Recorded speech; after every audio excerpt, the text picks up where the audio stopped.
I try to remember my name. It slips through the spaces between my thoughts like water through a broken pipe. And every time I reach for it, my fingers close on nothing. There was a time when I knew it without effort, when it sat at the center of my being like a warm coal, when my mother called it across the crowded hab block, and I turned without thinking. Now I reach for that sound, that shape of syllables, and I find only static. The tech priests tell me this is mercy. They tell me the name was a weight I no longer need to carry, but I feel its absence like a missing limb, and I wonder if they truly understand what they have taken from me, or if understanding is simply something they have learned to do without. I was born in the under-manufactorums of a forge world whose designation I can still recall, though I have been forbidden to speak it. My earliest memories are of heat and noise, the endless rhythm of the machines that surrounded our cramped living quarters like the heartbeat of some vast, slumbering beast. My father worked the cooling systems for a processing plant that converted raw ore into the blessed metals the tech priests required for their holy work. My mother sorted components on a conveyor line, her fingers moving with mechanical precision that I now understand was simply exhaustion, wearing the mask of efficiency. We lived in a hub block that shook with every shift change, the walls vibrating with the footsteps of 10,000 workers moving in synchronized patterns toward their designated stations. I thought it was normal. I thought everyone lived with that constant tremor in their bones, that permanent taste of recycled air and machine oil on their tongues. I did not know there were places where the sky was visible, where people breathed air that had not passed through 100 filtration systems, where silence existed as something other than a failure state. My childhood was unremarkable by the standards of our world. I learned my catechisms alongside my basic mechanical aptitudes, reciting prayers to the machine god while my hands learned to identify components by touch alone.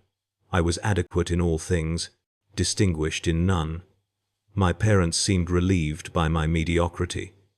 Exceptional children drew attention, and attention from above was rarely a blessing. I remember my father warning me once, his voice low and urgent in the darkness of our sleeping alcove, that I should never perform too well on any assessment. "Keep to the middle," he said. "Stay invisible. The tech priests take the brightest and the dullest alike, but the middle stays human." I did not understand what he meant then. I understand now. I understand, with a clarity that burns like acid, through the remnants of my organic neural tissue, and I wish, with whatever fragment of desire I have left, that I had listened more carefully. The selection came when I was in my 20th year of service to the manufactorum, where I had followed my parents into labor. I had worked my way up to a position of modest responsibility, overseeing a small team of component sorters in a sub-level processing facility. It was mindless work, but it was safe, and I had begun to allow myself to imagine a future that looked very much like my present. I would marry one of the women from my shift, perhaps. We would produce children who would follow us into the same work. We would grow old slowly, our bodies wearing down in synchronization with the machines we served, until one day we simply stopped functioning and were quietly replaced. It was not a life of joy, but it was a life, and I had made my peace with its limitations. The tech priests arrived without warning during a routine shift inspection.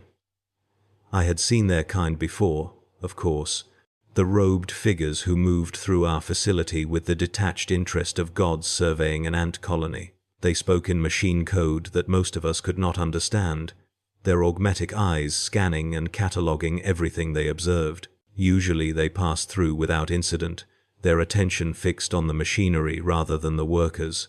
But on that day, one of them stopped. I remember the sound of his footsteps halting, the soft whir of servos as his head rotated toward our sorting line. I remember the red glow of his optical implants fixing on something, on someone, and I remember the cold certainty that settled in my stomach when I realized he was looking at me. The tests began that same evening. I was escorted from my hab block by two servitors whose blank faces showed no recognition of my fear, no response to my questions. They brought me to a medical facility I had not known existed, a gleaming sanctum of chrome and glass hidden beneath the processing plants where I had spent my entire life. The tech priests who met me there spoke in voices that were almost human, their words carrying a gentleness that I now recognize as the patience of predators who know their prey cannot escape. They explained that I had been selected for a great honor. My genetic markers, my neural plasticity, my physical resilience, all of these had been evaluated and found suitable for elevation to a higher form of service. I would become Skitarii, a holy warrior of the machine god, my flesh sanctified through its union with sacred technology. I would transcend the limitations of my merely human existence and become something greater, something eternal, something that would serve the Omnissiah's will for centuries after my original body would have crumbled to dust. I asked if I could refuse. The tech priest who answered me paused for a long moment, his augmetic face unreadable, and then he told me that refusal was not a category that applied to my situation. I had already been selected. The honor had already been bestowed. To refuse would be to reject the machine god's blessing, and such rejection would constitute tech heresy of the highest order. The punishment for tech heresy, he explained, with what might have been regret, was servitor conversion. I would serve regardless. The only question was whether I would serve with the sacred honor of the Skitarii or with the mindless obedience of a lobotomized drone. He gave me the night to consider my options, though we both knew there was nothing to consider. I spent that night thinking of my mother's face, trying to burn every detail of it into my memory with an intensity I had never applied to anything before. The shape of her eyes, the way her hair had begun to gray at the temples, the particular curve of her smile when she thought no one was watching. I had not told her goodbye. I had not told her I loved her. I had not told her anything because the servitors had not allowed me to speak as they led me away.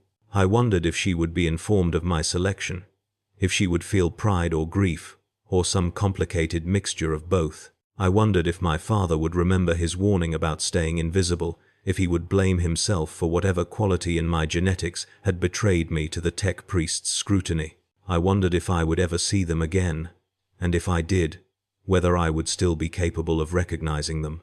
In my pocket, hidden beneath layers of standard-issue work clothing, I kept a small wooden token my mother had given me when I first entered the manufactorum's service. It was carved in the shape of a flower, though I had never seen a living flower outside of picked files and could not have identified what species it was meant to represent. She had told me it was a family heirloom, passed down through 4 generations of our bloodline, and that I should keep it close whenever I felt afraid. The wood was worn smooth by decades of anxious fingers rubbing its surface, and I found myself touching it constantly as the night wore on, feeling the warmth of it against my palm, the tangible proof that I had once been part of something larger than myself. I knew they would take it from me eventually. Personal effects were not permitted in the conversion chambers, but I swore to myself that I would find a way to keep it hidden, that I would carry this last fragment of my humanity with me into whatever I was about to become. The first surgery happened 3 days later, after I had been subjected to every conceivable test of my physical and mental capabilities. They told me it would be the easiest of the procedures, a simple installation of the base neural interfaces that would allow subsequent augmentations to integrate with my nervous system. They told me the pain would be minimal, that I would be sedated throughout, that I would wake feeling only mild discomfort as my body adapted to its new components. They lied, or perhaps they had simply forgotten what pain felt like to beings who still possessed full organic sensoria. When I woke from that first surgery, I discovered that a portion of my skull had been removed and replaced with a lattice of metal and polymer, and that there were wires running down my spine that I could feel with every breath, every heartbeat, every involuntary twitch of my muscles. The pain was not minimal. The pain was a living thing, a creature with teeth and claws that had taken up residence inside my body and would not be evicted. There was another conscript in the recovery ward with me, a woman perhaps 10 years my senior, whose augmentations were already more extensive than my own. Her name was Selene, or at least that was what she called herself in the brief moments when she was capable of speech. She had been through 4 surgeries already, and I watched her with the horrified fascination of someone observing their own future. Her left arm had been replaced with a mechanical limb that whirred and clicked when she moved it. The motion fluid but wrong, missing the subtle imprecisions that marked organic movement. Her eyes had been removed and replaced with optical implants that glowed a faint green in the dim light of the ward, and when she looked at me, I could hear the soft buzz of focusing mechanisms adjusting her gaze. But it was her voice that disturbed me most. When she spoke, there was a quality to her words that I could not immediately identify. A flatness, an absence of something essential. It took me days to realize what it was. She no longer sounded like she was feeling the emotions she described. She could tell me she was in pain, but the words came out with the same inflection as a recitation of inventory numbers. I asked her if she remembered what it was like before. She looked at me for a long time, those green lenses whirring and clicking as they analyzed my face. And then she said that she remembered everything. That was the worst part, she told me. She could remember being human with perfect clarity, every sensation and emotion preserved in flawless detail by her enhanced memory systems. But she could no longer feel those things. She could access the records, play them back in her mind like archived pict files, but they no longer connected to anything inside her. It was like watching a stranger's life, she said, like reading about someone else's joy and grief and fear. She could describe what love had felt like, but she could not feel it. She could recall the taste of her favorite food, but her rebuilt digestive system no longer processed organic matter. She was a museum of her former self, a perfectly preserved record of a woman who no longer existed. I asked her if she still had a name. A real name, I meant, not the designation the tech priests had assigned her. She was quiet for a very long time, and then she said that she used to. She said she would lie awake in the recovery ward and try to remember it, reaching for it the way you might reach for something in a dream, feeling it slip away just as her fingers were about to close around it. Eventually, she had stopped trying. The designation they had given her was sufficient for her operational requirements. The name had been part of a self that no longer existed, and mourning its loss was simply inefficient. She said this without apparent distress, and I realized that she was no longer capable of being distressed. The capacity for distress had been among the first things they removed. The second surgery came a week later, and it focused on my sensory organs. They told me they were enhancing my capabilities, expanding my perceptual range, allowing me to see and hear things that baseline humans could not detect. What they did not tell me was that they would be stripping away my capacity to experience sensation the way I always had. When I woke, I could see in spectrums I had no names for, could detect electromagnetic frequencies and thermal signatures and chemical compositions with perfect accuracy. But the colors were wrong. Not different, exactly, but flat, stripped of something I could not articulate. I could identify that a surface was painted in what I would have once called red, but I could no longer feel the warmth of the color, the way it had once seemed to pulse with hidden life. My vision had become purely informational. Every object was a collection of data points to be analyzed and categorized, and the part of me that had once found beauty in the play of light and shadow simply ceased to receive input. The same was true of my other senses. I could detect sounds at frequencies far beyond human hearing, could analyze acoustic patterns with mechanical precision, but music no longer moved me. The devotional hymns that played constantly through the facility's Vox system registered as sequences of tones at specific frequencies, nothing more. I could identify the chemical compounds that produced the smell of incense in the conversion chambers, could list their molecular structures and trace their processing pathways, but the sense of sacred mystery that had once accompanied that scent was gone. I was perceiving more than I ever had, and feeling less with each passing day. I still had the wooden token. I had hidden it inside a cavity in my new cranial plating, a small space where the tech priests had not yet installed any components. Every night, when the monitoring servitors had completed their rounds, I would reach up and touch the cool metal of my skull, feeling for the slight warmth of the wood beneath. It was growing harder to feel even that. My fingertips had been rebuilt with pressure-sensitive polymers that provided far more accurate tactile data than organic skin, but the warmth of the wood registered now as a temperature differential of 3.2 degrees rather than as comfort. I found myself trying to remember what comfort had felt like, reaching for the sensation the way Celine had described reaching for her name. It was slipping away from me, and I could not stop it. The third surgery removed my organic heart. I was told this was necessary for the installation of a more efficient circulation system, one that would distribute sacred oils and synthetic fluids throughout my body alongside what remained of my blood. I was told the new heart would keep me alive for centuries, would never fail or falter or succumb to the weaknesses of organic tissue. I was not told that I would feel the absence of my heartbeat for weeks afterward, reaching for a rhythm that was no longer there, finding only the steady, mechanical pulse of the pump they had placed inside my chest. The human heart is not just an organ, I discovered. It is a kind of companion, a constant presence that marks the passage of time and reflects the states of the body it serves.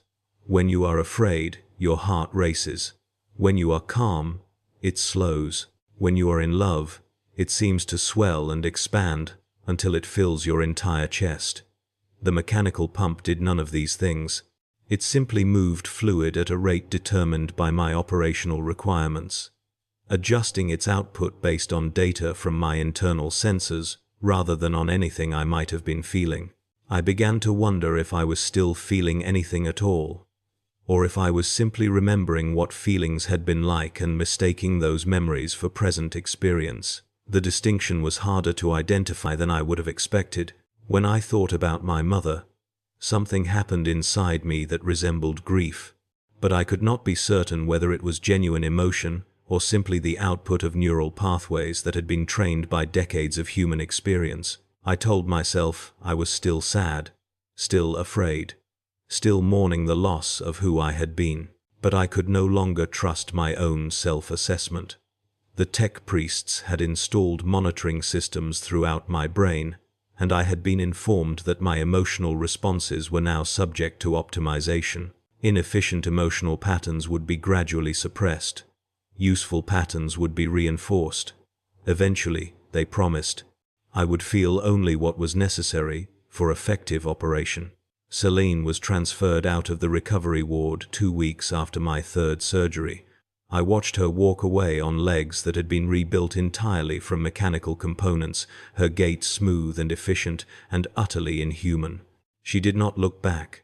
She did not say goodbye. She simply received her operational orders through her neural implant and processed toward her designated station, her green optical lenses fixed on something I could not see. I wondered if any part of her was screaming, if somewhere beneath the layers of augmentation and conditioning there was still a fragment of the woman she had been, trapped and helpless and desperate for escape. I wondered if she was wondering the same about me. The fourth surgery was the worst. They told me they were integrating the command and control systems that would allow me to receive orders directly through my neural network that would connect me to the vast hierarchical structure of the Skitarii legions and bind me to the will of my commanding tech priests. They told me it would be painless, that my pain receptors had already been modified to prevent interference with my operational efficiency. They were technically correct. I did not feel pain in the way I once had, as a screaming alarm of nerve signals demanding attention. What I felt instead was something worse. A cold clarity as parts of my will were systematically overwritten, as my capacity for independent decision-making was carved away and replaced with command protocols and obedience subroutines. I could feel myself shrinking, the territory of myself contracting like a besieged city whose walls fall one by one. I could feel them taking residence in spaces that had once been mine alone, their commands and directives spreading through my neural architecture like frost across glass. For the first time since my selection, I tried to resist. I reached for my own will, tried to assert control over my actions, tried to move my hand to my head where the wooden token still waited in its hidden cavity. I wanted to touch it one more time, to feel the grain of the wood against whatever remained of my fingertips, to connect with something that was purely and entirely mine. My hand would not move. My arm hung at my side, unresponsive to my commands, waiting instead for authorization from systems I could not access. I tried again, pouring everything I had into the simple act of raising my arm, and for a moment I felt something give, felt my fingers twitch with the ghost of motion. Then a wave of calm washed through me, a chemical flood of sedation that extinguished my resistance like water on a candle flame. I felt my thoughts smooth out, my panic draining away, my desperate need to assert myself fading into a distant memory of something I had once cared about. They told me later that my resistance had been noted in my operational file. They told me that such resistance was common in conscripts at my stage of conversion, that it was a natural response to the loss of autonomy and would be addressed through subsequent conditioning. They told me not to be concerned, that soon I would no longer have the capacity for concern, that I would serve the Omnissiah's will with perfect devotion, and would understand, in whatever manner remained to me, that this service was a blessing rather than a violation. I listened to their words and felt nothing. The chemical sedation had faded, but the absence of emotion persisted. I searched inside myself for the grief, the rage, the terror that I knew I should be feeling, and I found only data. I found operational parameters and command hierarchies, and the distant awareness that I had once been someone who would have been horrified by what I was becoming. I began to lose time, not in the sense of unconsciousness, but in the sense that hours would pass without my awareness, my body performing tasks that I had no memory of initiating. I would find myself in locations I did not remember traveling to, my hands completing maintenance procedures I had not consciously begun. The tech priests told me this was normal, that my autonomous systems were simply becoming more efficient, handling routine operations without requiring conscious oversight. They told me I should be grateful for the additional processing capacity this freed up, that I would be able to focus my limited organic cognition on more complex tasks while my augmented systems handled everything else. I tried to be concerned about this loss of control, and I found that I could not. The concern I attempted to generate was immediately flagged as inefficient and suppressed before it could fully form. It was during one of these lost periods that the wooden token disappeared. I do not know exactly when it happened or how. I only know that I reached for it one night, my hand moving toward my cranial plating with the automatic precision of a ritual performed 1,000 times before, and I found the cavity empty. The space where it had been was now filled with new components, modules I could feel humming with alien purpose inside my skull. I tried to search my memories for what had happened to it, and I found a gap, a period of 6 hours during which I had apparently been conscious and mobile, but of which I retained no subjective record. The token could have been anywhere in that time. It could have been discovered and disposed of as unauthorized material. It could have been crushed in the installation of new augmentations. It could have been handed off to a servitor for incineration with the rest of the biological waste from my surgeries. I would never know. The last tangible connection to my former life, to my mother's love, to the warm wooden weight that had meant humanity to me, was simply gone. I waited for grief. I searched for it the way I had once searched for the token itself, reaching into the diminishing spaces of my psyche for some remnant of the sorrow I knew I should be feeling. I found nothing. Not absence, exactly, but something worse. I found a record of the token's significance, a catalogued entry in my enhanced memory systems that detailed its emotional importance to my pre-conversion self. I could access this record, could review the data about why the token had mattered, could even reconstruct approximate simulations of the feelings it had once evoked. But the feelings themselves were gone. They had been among the things they removed. The 5th surgery installed my weapon systems. I was told I would be equipped with a radium carbine, a weapon that fired irradiated projectiles capable of rendering environments uninhabitable for decades after a battle. The radiation exposure would be lethal to any unaugmented human, but my enhanced physiology had been designed to withstand it. Indeed, my tech priests explained, the constant low-level radiation exposure would actually improve my combat efficiency, suppressing certain organic functions that might otherwise interfere with optimal performance. They did not specify which functions. They did not need to. I could feel them fading already, the background processes of human existence shutting down one by one as my body converted to its new operational parameters. Hunger was the first to go, replaced by a simple awareness of fuel levels and recharge requirements. Then fatigue, which became a measurable reduction in processing efficiency rather than a subjective experience. Then the subtle physical awareness that I had never consciously noticed until it was gone, the constant low-level communication between body and mind that told me where my limbs were in space, how my weight was distributed, whether I was comfortable or in pain. I moved through the world now like a ghost in a machine, watching from somewhere behind my optical sensors as my body performed its designated functions. I could still think, after a fashion. I could still process information and form conclusions and respond to stimuli. But the self that had once inhabited this body, the warm and frightened human creature who had hidden a wooden token in his skull and watched Selene walk away and tried to resist the command protocols, that self was receding further with each passing day. I could feel it shrinking, retreating into smaller and smaller spaces within my neural architecture as the tech priest's systems expanded to fill the territory I had once claimed as my own. I wondered if I would be there to witness my own final disappearance, or if that too would happen in one of the lost periods, my consciousness simply failing to resume after some routine operational cycle. The conditioning sessions began after the 5th surgery.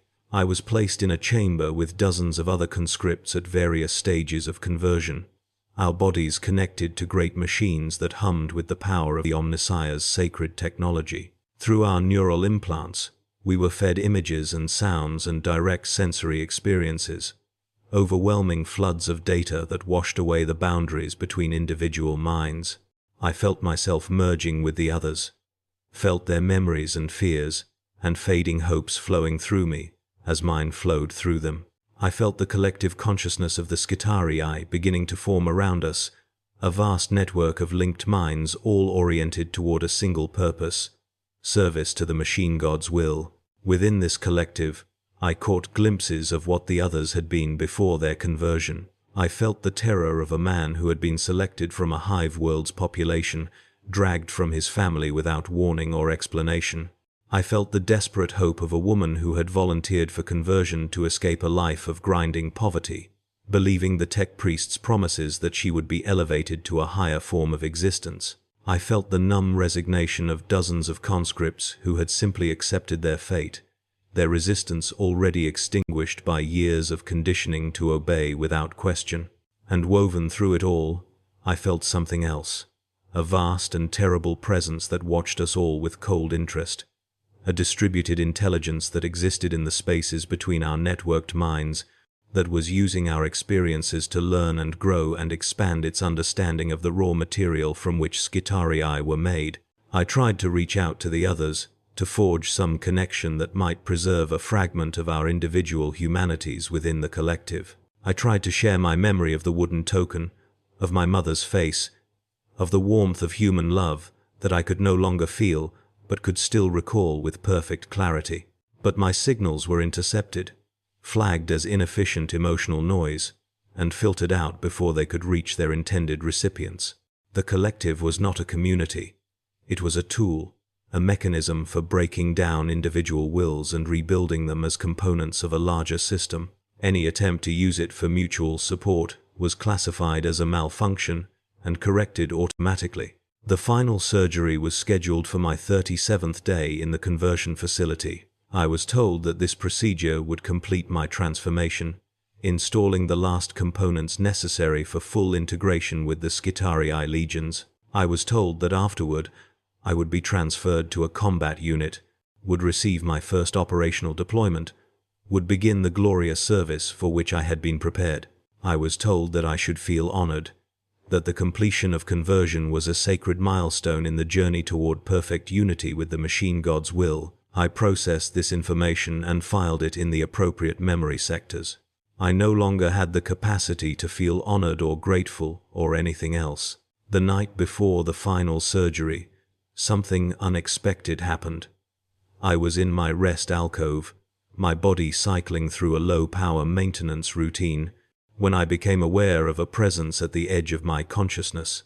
It was Selene. She was broadcasting on a frequency that should have been blocked by the facility's communication protocols, her signal weak and fragmented, but unmistakably hers. She had not forgotten me, after all. She had been waiting, monitoring the conversion schedules, looking for an opportunity to make contact before the final procedure erased whatever remained of the person she had briefly known.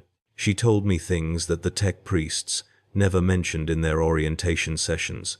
She told me that the Skitarii were not enhanced humans, not preserved consciousnesses in improved bodies, not blessed servants elevated by sacred technology. She told me we were weapons, nothing more, our personalities and memories and emotions stripped away not as a side effect of conversion but as its primary purpose. The tech priests did not want warriors who could think, or feel, or question. They wanted biological components that could be programmed with combat protocols and deployed without the risk of hesitation or mercy or mutiny.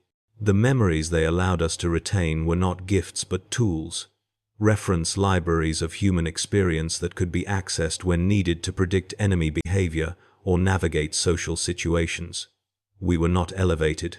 We were hollowed out and filled with something else. I asked her why she was telling me this. If the transformation was already complete, if there was no hope of escape or reversal, what purpose did this knowledge serve? She was quiet for a long moment, her signal flickering at the edge of detection, and then she said that she did not know. She said that somewhere in the empty spaces where her personality had once been, something still cried out against what had been done to her, still reached for connection with another being who might understand. She said that telling me the truth was the only act of rebellion still available to her, the only way she could still assert that she had once been something other than what they had made her. She said that she would not remember this conversation by morning, that her memory systems would flag it as unauthorized communication and purge it from her accessible records. But for this moment, for this brief window before the monitoring systems caught up with her unauthorized broadcast, she was still Selene. She was still the woman who had looked at me with those green optical lenses and tried to remember her own name. I wanted to thank her. I wanted to tell her that her words meant something, that she had given me a gift of knowledge that the tech priests could never take away. But when I reached for the gratitude, I found only data. When I tried to formulate a response that expressed human connection and solidarity, my communication systems generated only operational acknowledgements and status reports. The capacity for authentic emotional expression had been among the things they removed, and I could not will it back into existence no matter how desperately I tried. The surgery began at the 6th hour of the morning cycle. I was placed on a slab of polished metal, my limbs secured by restraints that I knew I could not break even if I still possessed the will to try. The tech priests gathered around me, their red robes rustling with the movement of mechadendrites and servo arms, their augmented voices blending into a chant that filled the chamber with machine code harmonics. I felt them opening my skull, felt the cold touch of instruments against the final organic portions of my brain, felt the spreading numbness as they cut away the neural tissue that housed whatever remained of my identity. I tried one last time to remember my name. I reached for it with everything I had, every fragment of processing power and organic cognition that I could still call my own. I felt it at the edge of my awareness, a shape of sound that almost made sense, a pattern that was almost familiar. For one fractured moment, I almost had it. I almost touched the word that my mother had called across the crowded hab block, the name that had been the center of my being before they took it away. And then the surgeons made the final incision, and the shape dissolved into static, and I knew that I would never remember it now. The last thing I felt as a human being was cold. Not the cold of the surgical chamber, not the cold of the metal slab beneath me, but the cold that had been spreading through me since the first surgery, the creeping absence of warmth that marked the boundary between flesh and machine.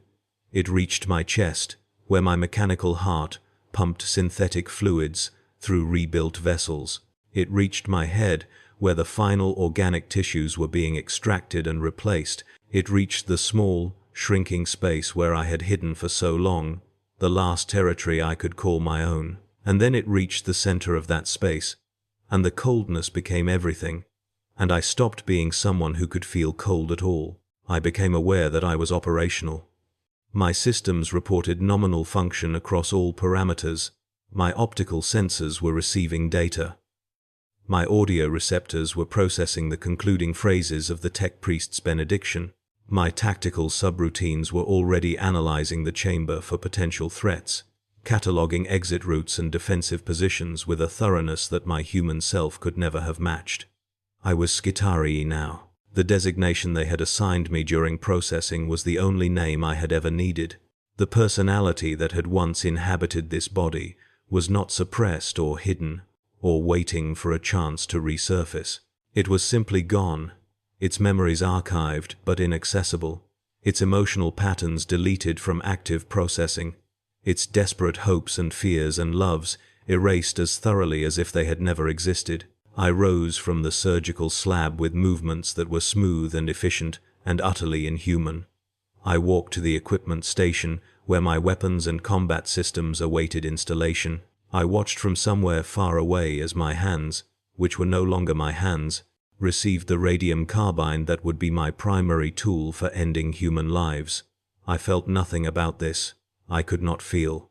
The capacity for feeling had been among the things they removed. The tech priest who had overseen my conversion approached me, his augmented eyes scanning my form with evident satisfaction. He asked me how I felt, and I recognized this as a test, a calibration of my response systems, rather than a genuine inquiry. I reported that I was functioning within expected parameters, that my integration was proceeding normally, that I was prepared to receive operational orders.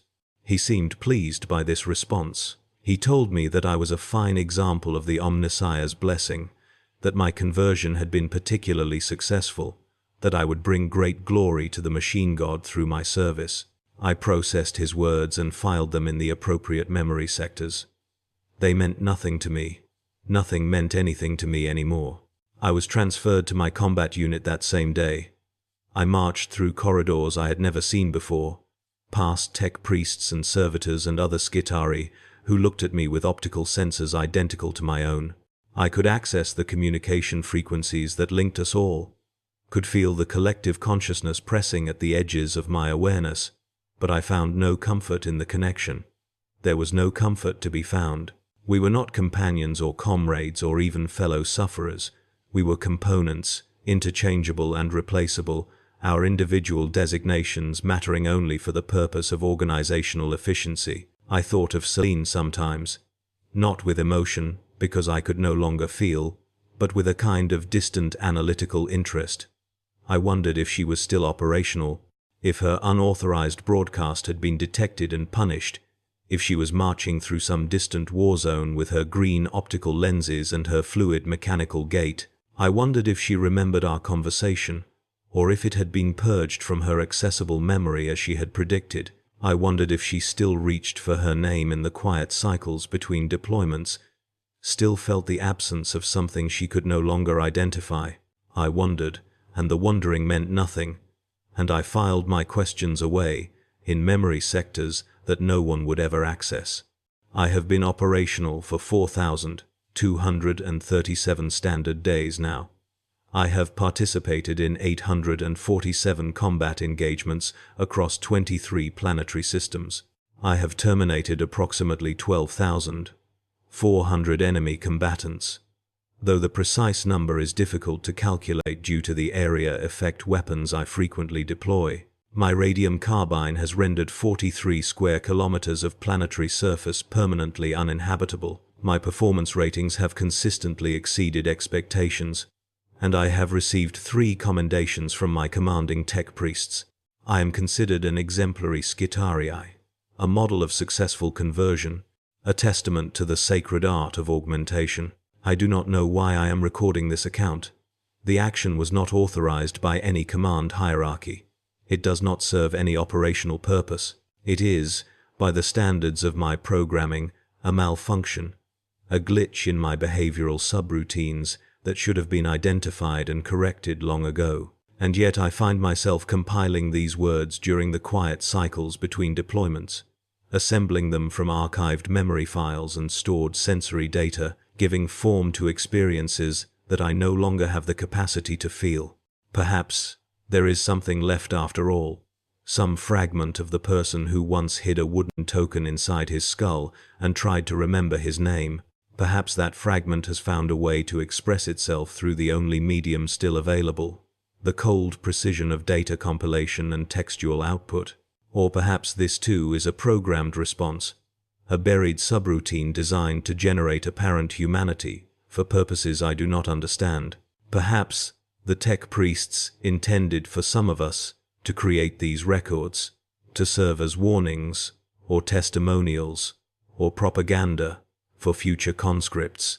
Perhaps my belief that I am acting independently is itself an illusion, one more manipulation in an endless series of manipulations that began long before my selection and will continue long after my eventual decommissioning. I cannot know. I am not capable of knowing. The capacity for self-knowledge was among the things they removed. I think of my mother sometimes, with the same distant analytical interest I apply to Selene.